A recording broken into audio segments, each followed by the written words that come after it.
वो सपना इन्होंने नहीं देखा, वो सपना माँ ने देखा। लेकिन उस माँ के सपने को डॉक्टर गौरव द्विवेदी ने पूरा किया। आज माँ की बातें हो रही थी तो माँ का जिक्र भी आ गया, क्यों ना हो, वो तो जब तक ये जीवन है तब तक माँ के एहसानों को ये कभी एहसान क्या कहें, अब एक ऐसी परवरिश हम कहें जिसे माँ ने आज खड़ा किया, आज ये सेवा दे रहे हैं। अगर रेवतीपुर पशु चिकित्सा अधिकारी डॉक्टर गौरव द्विवेदी जी के साथ एक खास मुलाकात। सर, हमारे चैनल में आपका बहुत बहुत स्वागत है। और गौरव जी, अगर हम आपसे जानना चाहें, आपके समय में तो ऐसा था भी नहीं कि यार हमको डॉक्टर बनना है, उस समय पठन पाठन की वैसी व्यवस्थाएं थी नहीं, लेकिन डॉक्टर कैसे बन गए? जब तैयारी कर रहे थे उसके पहले तक तो कोई ऐसा वो नहीं था कि हम डॉक्टर बनेंगे। सोच के नहीं बैठा था कि डॉक्टर बनेंगे। इंटरमीडिएट करने के बाद ये पता लगा कि हाँ, बायोलॉजी विषय से अगर इंटरमीडिएट करते हैं तो डॉक्टर बनते हैं। बायोलॉजी वैसे मेरा फ्री विषय था, इसलिए मैथ में थोड़ी रुचि कम थी और बायोलॉजी में रुचि ज्यादा थी, तो इसलिए मेरे हमारे समय में हाई स्कूल में भी बायोलॉजी ले सकते थे। वो हाई स्कूल से ही साइड चेंज हो जाती थी, जो आजकल इंटरमीडिएट में जाके साइड चेंज होती हैं, उसे मैं बायोलॉजी हाई स्कूल में ही ले सकते। तो हाई स्कूल में बायोलॉजी लिया, फिर इंटर में बायोलॉजी लिया। इसकी वजह से जब इंटरमीडिएट में बायोलॉजी लिया तब तक ये नहीं पता था कि हाँ बायोलॉजी का कि ये डॉक्टर बनते कैसे हैं। लेकिन इंटरमीडिएट कर रहे थे तब उसी समय पता लगा कि हाँ बायोलॉजी करने वाले डॉक्टर बन जाते हैं। और उसके लिए CPMT नामक एग्जाम होता है, उसको दिया जाता है। उसको देने के बाद डॉक्टर बन सकते हैं। और फिर तैयारी का दौर शुरू हुआ, क्योंकि अब हम GIC मिर्जापुर से समय पढ़े हुए थे, तो और ज्ञान तो था लेकिन पढ़ाई के विषय में अंग्रेजी का थोड़ी कमी थी। इसके लिए कोचिंग करने की जरूरत पड़ी। तो कोचिंग करने के लिए हम प्रयागराज आए और 1 साल का समय हमने शुरुआत में जो कोचिंग में लगाया वो केवल समझने में लग गया कि किस तरीके से चीजों को करना है। और 2 साल की तैयारी के बाद तीसरे वर्ष में मेरा सिलेक्शन जो है हुआ। और तीसरे वर्ष के बाद मेरा सिलेक्शन BVS इन AH कुमारगंज फैजाबाद उस समय वर्तमान में था, आज के समय में अयोध्या है। तो उस समय मेरा सिलेक्शन वहां पर हुआ और 5 वर्ष की पढ़ाई मैंने वहां पर कंप्लीट की। उसके बाद फिर MBSC में सिलेक्शन के लिए ब्रांच के चुनने का समय आया, तो ICAR उस समय गवर्निंग बॉडी थी जो एग्जाम लेती थी PG का। तो उस समय ब्रांच के लिए मेरी 70वीं रैंक आई थी उस टाइम पर, और 70वीं रैंक के अनुसार मुझको नानाजी देशमुख पशु चिकित्सा विज्ञान विश्वविद्यालय जो वर्तमान में जबलपुर में है, उसमें मुझे MBSC सर्जरी में एडमिशन मिला। अगर गौरव जी मैं आपसे पूछूं, डॉक्टर बन गए, रोल क्या था यार? घर में किसी परिवार के लोगों ने डांटा होगा, मार भी पड़ी होगी, और कभी कभी तो काफी ज्यादा। हाँ बिल्कुल, इसमें बहुत बड़ा रोल, चाहते तो सभी लोग थे कि हम किसी अच्छी जगह पर जाएं, लेकिन मेरी माताजी का बहुत बड़ा रोल है इसमें। मैं ये कहूंगा कि उन्होंने पढ़ाई के लिए, हम जहां पे भी आज हैं, बहुत वो तो स्वयं हाई स्कूल तक ही पढ़ी थी, लेकिन पढ़ाई को वो बहुत मूलभूत चीज मानती थी। और इसके लिए उन्होंने बचपन से ही हमारे दिमाग में ये भर दिया था कि मतलब किसी भी तरह से उन्हें क्लास में फर्स्ट डिवीजन चाहिए था। मेहनत चाहे जो भी आप करें, वो मतलब ये था कि उस समय जिस समय खेलने के लिए बच्चों को अफराज समय मिला करता था, उस समय हमें केवल आधे घंटे से 1 घंटे खेलने का मौका मिलता था कि हाँ आप स्कूल से आए हैं तो आधे घंटे 1 घंटे आप खेल लें। उसके बाद संडे वाले दिन थोड़ा बहुत खेलने का मौका मिलता था। बाकी टाइम स्कूल का होमवर्क और मम्मी जी का जो घर का होमवर्क होता था उसको कंप्लीट करिए बिना छुट्टी नहीं मिलती थी। और उसी का परिणाम है कि आज बहुत पिटाई भी उसके लिए होती थी कि अगर छोटी छोटी गलतियों पर पिटाई होती थी। लेकिन ये था कि वो छड़ी आज हमें बहुत बहुत मदद की।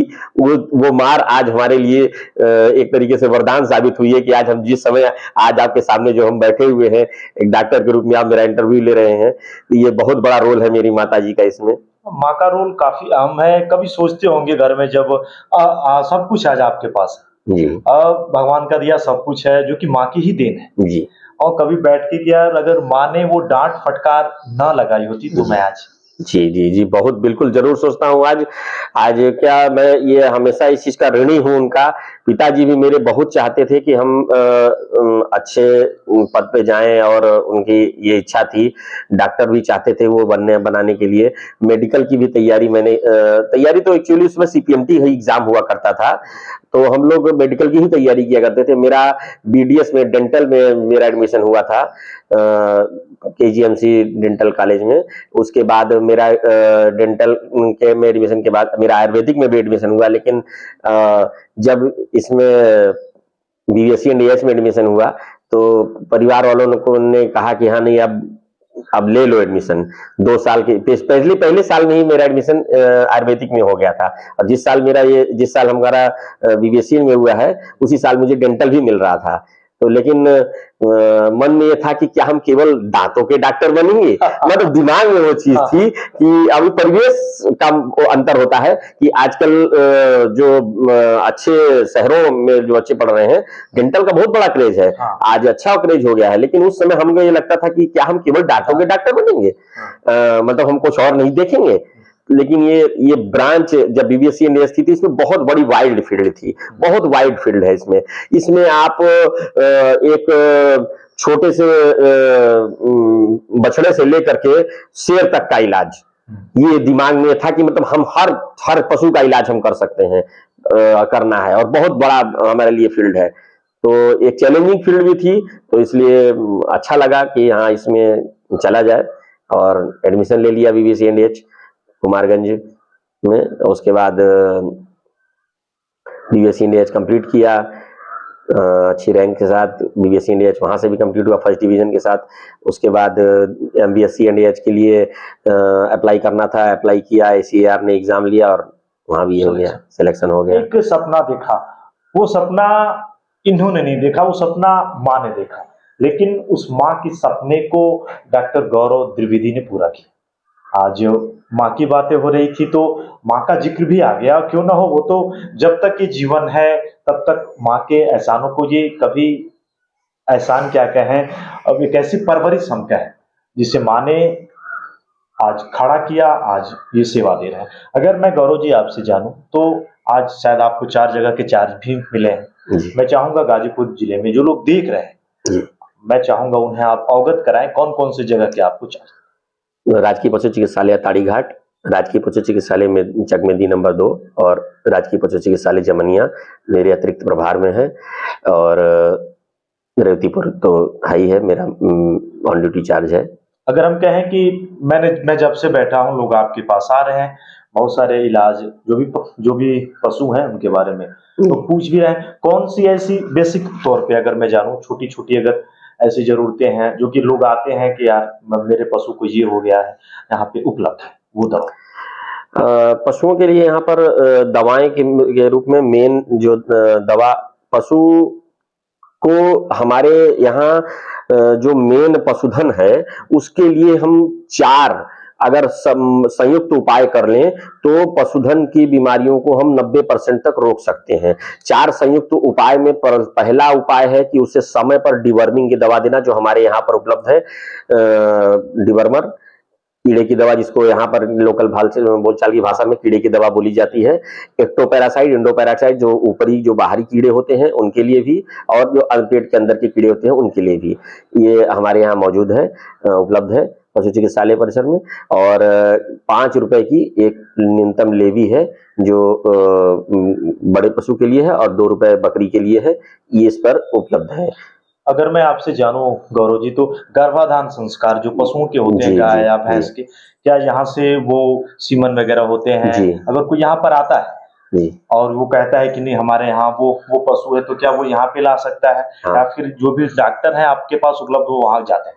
ये यहाँ पर हम लोग अगर वो लेकर के आते हैं तो यहाँ पर भी ये सुविधा उपलब्ध है, द्वार पर भी वो सुविधा उपलब्ध है। इस समय तो सरकार ने कई तरह की योजनाएं, जो मेन इसमें है राष्ट्रीय गोकुल मिशन के तहत एक योजना चला रखी है। इसमें पशु स्वामी के द्वार पर जाकर के उसको कृत्रिम गर्भाधान किया जाता है।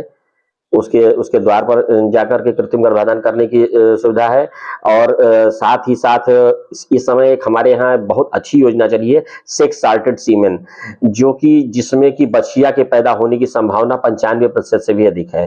तो जो कैसे? हाँ, जो लोग देख रहे हैं आप उन्हें थोड़ा सा हाँ, बताएं। ये बताना चाहूंगा कि इसमें बछिया पैदा होने की संभावना आपका लगभग 95% से अधिक है, क्योंकि उसमें जो क्रोमोसोम है उनको सॉर्टेड किया गया है। जो सेक्स सॉर्टेड जो मेन उसका रोल है कि उसमें मेल के पैदा होने की संभावना को खत्म कर दिया गया है निष्क्रिय कर लगभग। देता हाँ, खत्म कर दिया गया, मेल क्रोमोसोम को निष्क्रिय कर दिया गया है कि जिससे कि वो बहुत एक्टिवेट न रह सके। आपका मेन एक्स और वाई क्रोमोसोम जो होते हैं वो मेल में होते हैं, लेकिन जो जब जब हम सीमेन को करते हैं तो वाई क्रोमोसोम ही मेन रोल प्ले करता है आपका मेल पैदा होने में। तो उसको कमजोर कर दिया गया है इस मामले में कि जिससे कि हमारे सेक्स सार्टेड सीमेन में बछिया पैदा हो। अब क्योंकि ये हमारी इस समय बहुत बड़ी समस्या है, ये छुट्टा आवारा गोवंश हाँ। जिनके लिए गौशालाएं बार बार खोलनी पड़ रही हैं, ये और किसान भी परेशान है। उस समय पर पहले ऐसा होता था कि इन पशुओं का रोल होता था खेती के मामले में और बुग्गी में, बैलगाड़ी में। ऐसा कुछ नहीं।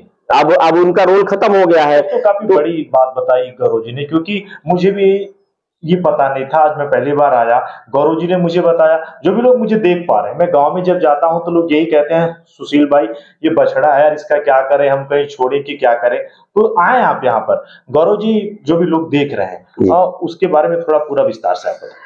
ये जो बछड़े हैं इनके लिए सरकार ने अस्थायी गोआश्रय स्थल खोल रखे हैं और इसमें इनको आप लाकर सड़क पर निराश्रित छोड़ने की बजाय इनको ला करके आप यहाँ रखवा सकते हैं। उसके लिए आपको अपने मतलब गांव में ग्राम प्रधान आपको होंगे, उनसे वेरीफाई कराना होता है कि हाँ, लिखित रूप से कि ये गांव का आपके बछड़ा है, कहीं सड़क से पकड़ कर नहीं रहे हैं। तो अगर हम आपसे पूछे, गर्भाधान की आपने बात की, अगर कोई किसान जी या फिर कोई भी जिसके पास पशु है, गाय है, आपके पास अगर आता है तो उस गर्भाधान का चार्ज क्या है, कुछ ऐसा आप जरूर बताएं। गर्भाधान का तो इस समय जो सेक्स सार्टेड सीमेन है उसका मूल्य पहले 300 रुपए हुआ करता था। अब सरकार ने उसका मूल्य कम करके 100 रुपए कर दिया है। केवल 100 रुपए है, आपके द्वार पर जाकर के सीमेन डालने का 100 रुपए चार्ज लगता है, सरकारी चार्ज यही है। और कृत्रिम गर्भाधान अगर आप पशु चिकित्सालय पर करवाते हैं तो निःशुल्क है, कोई चार्ज नहीं है उसका। अगर हम आपसे पूछें गौरव जी, तो सबसे बड़ी बात जैसे अभी जो राष्ट्रीय गोकुल मिशन चल रहा है इसके तहत निःशुल्क है। इसके पहले 30 रुपए लेवी लगा करती थी इसमें भी, और अभी ये योजना सितंबर तक लगभग बढ़ गई है उसकी वजह से, तो इसमें अभी निःशुल्क ही चल रहा है, उसके आगे जैसे भी होगा। अगर पशुओं में हम कहें तो हर साल टीके भी लगते हैं, हाँ, थोड़ा सा आप बताएं। जो मैंने आपको 4 मेन पॉइंट बोला था, वो एक पहला पॉइंट तो आपका ये डिवर्मर, दूसरा जो पॉइंट था वो ये टीकाकरण। हमारे विभाग द्वारा खुरपका मुंहपका टीकाकरण, जिसको एफएमडी बोला जाता है, वो टीकाकरण नवंबर दिसंबर के महीने में कराया जाता है। उसके बाद फिर मार्च से अप्रैल मई तक, ये अप्रैल मई में आपका ये गला घोटू टीकाकरण, एचएस जिसको हम बोलते हैं, एचएस वैक्सीनेशन कराया जाता है। इसके अतिरिक्त जो है बीच में अभी लंपी वायरस जो फैला था उसके लिए भी टीकाकरण कराया गया था।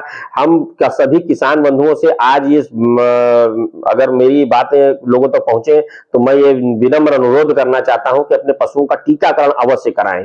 पशु के टीकाकरण करने के लिए आप ही के गांव के लोगों को पैरावेट बना करके आपके गांव में रखा गया है और वो गांव में जाते हैं, लेकिन ये बहुत दुखद समस्या है कि लोग टीकाकरण से भाग जाते हैं। उसका कारण ये है कि कुछ दूध, थोड़े से दूध की को बचाने के चक्कर में, क्योंकि जिस दिन टीका लगेगा उस दिन पशु में थोड़ी सी दिक्कत आती है कि ये उसको हल्का बुखार आ जाता है, जो ये एक अच्छा संकेत है। ये हाँ, केवल 1 से 2 दिन, ये जैसे हम अगर हमने भी जब कोरोना की वैक्सीन जो इस समय लगी थी हमने ली होगी, या जनरली जो भी वैक्सीन हम लेते हैं, एक दिन हमारे अंदर हल्का सा बुखार आता है, तो ये एक नॉर्मल प्रक्रिया है। जब वैक्सीन लगेगी और बुखार आ गया, इसका मतलब वैक्सीन ने काम कर दिया है आपके पशु में। ये उस ओरिजिनल बात का संकेत है कि पशु के बीमारी को वो रोग दूर करेगा, उसके अंदर एंटीबॉडी बन रही है, अब उसकी बनेगी एंटीबॉडी।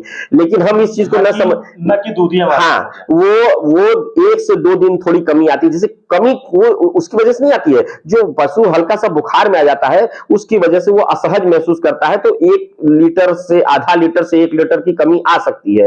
लेकिन आधा लीटर से 1 लीटर मूल्य तो दूध का मूल्य 50 रुपए होगा, अधिक से अधिक 60 रुपए तक हो सकता है भैंस के दूध का दाम। लेकिन 50-60 रुपए के अगर हम 2 दिन के 2 मूल्य का नुकसान देखें तो 120 रुपए होगा। लेकिन अगर एक बार भी पशु बीमार पड़ता है उस बीमारी से, तो कम से कम 5-6 हजार रुपए खर्च हो जाते हैं, और कम से कम 10 दिन 8 दिन पशु बीमार रहता है। और दूसरी चीज की देखते हैं कि पशु तो परेशान होता है, पशुपालक को उससे ज्यादा परेशान होना पड़ता है। तो यह पशुपालक भाइयों से हमारे एक बहुत विनम्र अनुरोध है कि टीकाकरण अवश्य करवाएं समय पर। हर साल में कम से कम 3 बार डिवर्मिंग जरूर कराएं। पेट के कीड़ों की दवा 3 महीने के बाद देनी चाहिए। साल में वैसे तो 4 बार दे देनी चाहिए, लेकिन न अगर कर सके तो 3 बार तो अवश्य कराएं। इससे आप जो चारा दे रहे हैं, आप उसे बहुत पौष्टिकाहार, लोग बहुत हमारे यहाँ आते हैं, हम तो पखेव दे रहे हैं, हम अपने यहाँ बढ़िया खिला रहे हैं, लेकिन पशु हमारा कमजोर है। उसका कारण है कि आपका जो खिला रहे हैं वो अंदर कीड़े खा जा रहे हैं, वो पशु को ओरिजिनल आहार मिल ही नहीं पा रहा है। तो उसके लिए असली आपका काम जो है वो 5 रुपए की गोली करेगी, लेकिन वो आप जो है कि उसको भूल जाते हैं, स्किप कर देते हैं। वो स्किप न करके आप उसको नॉर्मल आहार भी देंगे तो वो अच्छा काम करेगा। लेकिन ये कि कीड़े की दवा, क्योंकि पशु है वो कई जगह चरता है, वो मारता है, इधर उधर से कीड़े उसके पेट में वर्म इन्फेस्टेशन आता ही रहता है। इसको हम हमारे मतलब ये रोक पाना कि आप चाहे कितनी भी सैनिटाइजेशन सफाई कर ले, नहीं हो सकता है। अगर गौरव जी मैं आपसे पूछूं, काफी बेबाकी से आपने बताया, जैसे कि कोई पशु है अगर सीमन के लिए डॉक्टर उसके पास जाता है, तो जो बेसिकली लोग जानते हैं कि कौन कौन से ऐसे सीमन है जो यहाँ पर उपलब्ध है। हमारे पास जो है इस समय साहिवाल का सीमेन मौजूद है, और आपको गाय में फ्रीजियन का भी सीमेन मौजूद है, और साथ में मुर्रा का सीमेन मौजूद है। मुर्रा के विषय में थोड़ा बताएं। मुर्रा भैंस का सीमेन, मुर्रा भैंस जो है कि अच्छी दूध देने वाली भैंस है इस समय। जो आपको भैंस का दूध हम क्यों, भैंस का दूध मोटा हो और ज्यादा हो, भैंस कम दूध देती है गाय के कंपैरिजन में। लेकिन मुर्रा एक ऐसी प्रजाति है हमारे यहाँ जो कि कहते हैं कि दूध ज्यादा देती है और उसका दूध गाढ़ा भी होता है। अगर हम सीमन की बात करें तो आपने कहा फिजिशियन और साहिवाल, डिमांड किसकी है इस समय? साहिवाल की डिमांड काफी है। साहिवाल अब पहले डिमांड कम थी, लेकिन अब लोग देसी के तरफ बढ़ रहे हैं। जैसे हमारे यशस्वी मुख्यमंत्री जी चाहते हैं कि देसी का प्रचार अधिक से अधिक मात्रा में हो, तो अब साहिवाल की डिमांड, हम भी लोगों को ये प्रचारित करते हैं कि साहिवाल गाय का सीमेन लोग कराएं अपने यहाँ, जिससे तो कि जैसे चार्ज की बात करें तो क्या उसका भी चार्ज? सेम चार्ज है। कोई 100 रुपए तो सेक्स सार्टेड सीमेन का चार्ज है हमारे यहाँ। बाकी अन्य सीमेन हमारे यहाँ निःशुल्क है। सीमेन निःशुल्क हमारे यहाँ, जो सूचिकाशालय पर अगर कभी भी कोई सीमेन कराना आता है, निःशुल्क सीमेन है, कोई फीस नहीं है उसकी। और ये आपका केवल सेक्स सार्टेड सीमेन का 100 रुपए, चाहे आप अस्पताल पे कराएं चाहे घर पे कराएं, तो वो 100 रुपए उसका चार्ज है उसको। बाकी साहिवाल की डिमांड इधर कुछ दिनों में बहुत अच्छे से बढ़ी है। लोगों को हम लोग ये बताते भी हैं कि जो विदेशी पशु है उनमें ये आपका एक्टोपैरासाइट, जो किलनी वाली समस्या है, ये बहुत ज्यादा पकड़ती है, और वो खाते भी बहुत ज्यादा है, मतलब उनकी डाइट ज्यादा है। हमारे जो नॉर्मल साहिवाल पशु है, इसके कंपैरिजन में वो जो है कि उनका पशु का चारा, अगर वो हमारा नॉर्मल जो साहिवाल गाय है वो 15 से किलो भूसा लेगी, तो वो कम से कम 20-22 किलो भूसा प्लस उसके अलावा उसको आहार, क्योंकि शरीर बड़ी है और उनका जो दूध होता है वो पतला है और दूध फैट परसेंटेज के आधार पर मार्केट में बिकता है। मेन जो मार्केट है वो फैट परसेंटेज के आधार पर बिकता है। गांव में भी हम गाढ़ा पतला देख करके लेते हैं, भले ही फैट परसेंटेज ना देखें तो गाढ़ा पतला देख के लेते हैं। तो ये जो है कि उसको पालने से अच्छा है कि हम अपने देसी पशुओं के प्रति ज्यादा अगर जागरूक हो तो रोग से लड़ने की क्षमता उनके अंदर ज्यादा है। हीट डिसिपिएशन पावर, जो मतलब गर्मी सहने की क्षमता, ये सबसे अधिक हमारे पशुओं में है। क्योंकि जो विदेशी पशु है, एक्जोटिक पशु है, वो जैसे ही हमारे यहाँ गर्मी का सीजन तेज होता है, जैसे ये इस समय जुलाई में जो ये इस समय वाली जो गर्मी है, ह्यूमिडिटी वाली गर्मी, इस समय इनमें हांफने की समस्या बहुत ज्यादा आ जाती है कि ये खड़े खड़े भी हांफने लगते हैं, क्योंकि ये गर्मी बर्दाश्त करने की क्षमता इनके अंदर कम है, क्योंकि ये ठंडे प्रदेशों के पशु हैं। तो ये जो है कि इनके अंदर ये क्षमता कम होती है, इससे बीमारी भी इनके अंदर ज्यादा लगती है। तो इसमें पशुपालक का पैसा भी अधिक खर्च होता है, दूध पतला मिलता है। इसकी कंपैरिजन में अगर हम अपने देसी साहिवाल है और का सीमेन अपने यहाँ डलवाएं, गिर का सीमेन भी अब हमारे यहाँ आ रहा है। हाँ, गिर का सीमेन भी अब हमारे यहाँ आ रहा है। तो गिर का सीमेन और साहिवाल का सीमेन, ये आपने गिर की बात की, हाँ, गिर सीमन की बात की। जैसे अगर कोई पशु फिजिशियन है तो उस गाय में ये पड़ सकता है? हाँ, बिल्कुल पड़ सकता है। गिर का सीमेन जैसे हम डालेंगे तो 50% पैटर्नल लक्षण, 50% मैटरनल लक्षण आते हैं। तो जो हम सीमेन डालेंगे मेल का, गिर का, तो 50% उसके लक्षण उसमें आएंगे। और आते अगर हम उसके बाद दोबारा उसमें फिर डालेंगे तो 75% हो जाएगा। इसी तरह बढ़ते बढ़ते उसका परसेंटेज बढ़ता जाएगा और हम प्योर की तरफ अपने चले जाएंगे। और हमारे जो प्योर पशु है वो उनका रखरखाव सस्ता है। अन्य आपके विदेशी पशुओं के, उनके लिए ना बहुत ज्यादा कूलर लगाने की आवश्यकता नहीं है, बहुत ज्यादा उनको क्या कहते हैं कि आपको वो चर के भी आपको थोड़ा सा कर लेंगे काम। लेकिन ये जो स्टॉल फीडिंग की, यहाँ इनको हमेशा पूरा सब कुछ स्टॉल में ही चाहिए। ये जो विदेशी पशु हैं इनमें थोड़ा सा ये समस्या है। चाहूंगा मेरे वीडियो को देखें, ज्यादा से ज्यादा शेयर करें। गौरव जी, इतना समय दिया आपने हमारे चैनल में, इसके लिए आपका बहुत बहुत धन्यवाद।